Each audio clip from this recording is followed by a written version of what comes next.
Now let's move to the DRC, where 3 wildlife rangers have been shot dead in the country's Garamba National Park.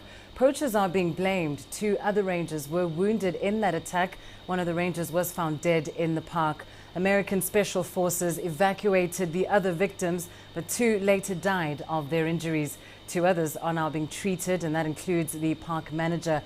Garamba is a UNESCO World Heritage Site and has been described as the last stronghold for the DRC's elephant and giraffe population. Poachers there are heavily armed, and some have been linked to Joseph Kony and the Lord's Resistance Army. Well, Garamba is run by African Parks, a non-governmental organization that manages 10 protected areas and national parks in Africa. I'm joined live now on the line from Johannesburg by Kurt Steiner. He is the head of law enforcement of Africa Parks. Kurt, just to begin with, can you give us more details on this attack that took place in Garamba National Park? Well, good evening. The attacks took place on Saturday morning. We had shots heard over just before midday in the southwest of the park. The park manager and a number of the response teams responded to that, landed on the ground after seeing a carcass in the air, and then shortly afterwards, while the helicopter returned to fetch more reinforcements, were brought under fire from a concealed position within the tree line. And of course, can you give us an idea of the dangers that your rangers face on a daily basis? Of course, Garamba Park is really in the center of one of Africa's most unstable regions.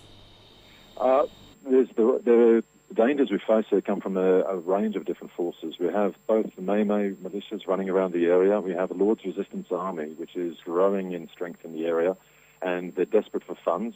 We have rebel and both renegade Sudanese forces moving in. And on top of that, we have numerous human-wildlife conflicts. We have the disease and the terrain to counter.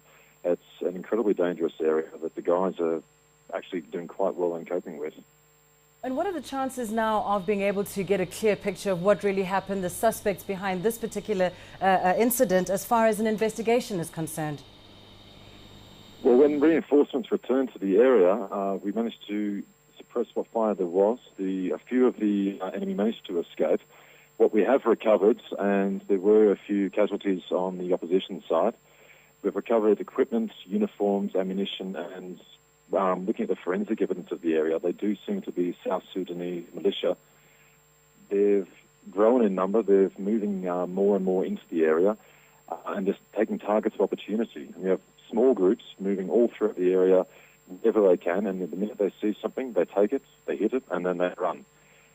This is being pushed back further and further with the assistance of MONUSCO, with DRC forces and with the UN, but these pockets still keep occurring. All right, we'll have to leave it there. Thanks very much to Kurt Steiner on the line to us there from Johannesburg.